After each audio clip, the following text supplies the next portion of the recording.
Fables, GLA SW, second grade virtual ELA lesson, week 7. Hello, second grade. This is Mrs. Rideout. I can't believe that we're in week 7 of our virtual ELA lessons. It is amazing how well you have been doing with your virtual learning, how you've been submitting your assignments, and I have to say that we are so proud of you. So let's get started with this week's ELA objective. This week's ELA objective is: I can ask and answer questions to identify key details in a fable by focusing on the events in the story. You may be asking yourself, what are fables? Let's talk about it. Fables. So as you look at this anchor chart, it breaks down what fables are. We are going to discuss this a little bit further. So let's get started. Let's talk about the first part of our anchor chart. This part of our anchor chart tells us about what fables are. So first, fables are fictional stories, which means these stories are not true. Next, these stories are normally short. So when you think about the stories that we used to read in our literature anthology, they were pretty long stories. Well, when you read a fable, they are normally short stories. And last, they were written a long time ago. Now let's take a look at our second part of our anchor chart. I want you to focus on what is the story structure of a fable.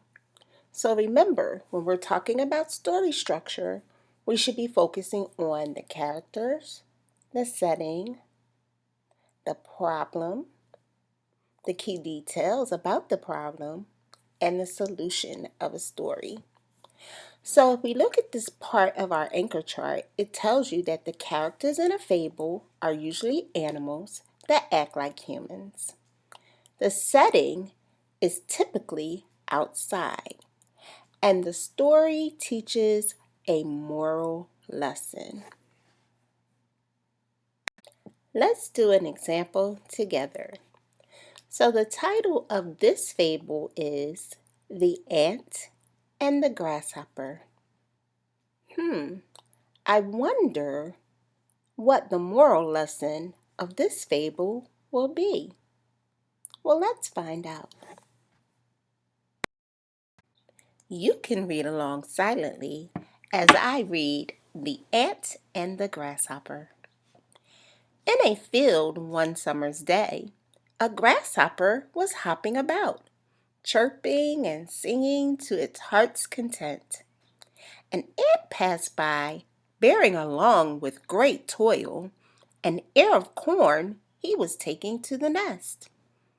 "Why not come and chat with me?" said the grasshopper, "instead of toiling and moiling in that way." "I am helping to lay up food for the winter," said the ant, "and recommend you do the same." "Why bother about winter?" said the grasshopper. "We have got plenty of food at present." But the ant went on its way and continued its toil. When the winter came, the grasshopper had no food and found itself dying of hunger, while it saw the ants distributing everyday corn and grain from the stores they had collected in the summer. Then the grasshopper knew it is best to prepare for the days of necessity. So remember, we talked about focusing on the story structure. So I wonder if you can identify who the characters are in the story. Yes, the characters are the ant and the grasshopper. Now, can you identify the setting of the story? Correct. The setting is outside. Now let's think about the problem in this story. Can you tell what the problem was?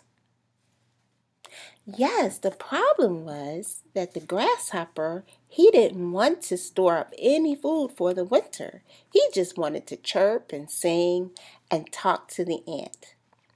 But did the ant listen? No. The ant continued to do what he knew he had to. Now, was there a solution to this problem? I don't think so. I think the solution was the lesson that the grasshopper learned. So let's see if you can identify what the moral lesson was. I want you to look at the last sentence in this story. It says, "Then the grasshopper knew it is best to prepare for the days of necessity." So that was the moral lesson. The lesson means you need to be prepared for your future. You can put it into being prepared with your education, making sure you are learning and you are doing your best, and that you are moving in your global greatness every day to prepare yourself for when you become an adult. So that's kind of like what the moral lesson was in this story. This week's read aloud is The Tortoise and the Hare. Now, I know some of you may have already heard this story, but for those that have not, it's a fantastic story and it has a great moral lesson. So to wrap up this week's lesson, I want to remind you about what good readers do. First, good readers visualize. So this week's read aloud, it has a lot of illustrations and pictures that go along with it, but it doesn't mean that you shouldn't be visualizing these things in your imagination. This will help with this week's worksheets. Next, you should always be forming those I wonder questions. And lastly, good readers are always thinking about what they are reading. So before we end, I want to restate our objective for the week. The objective is I can ask and answer questions to identify key details in a fable by focusing on the events in the story.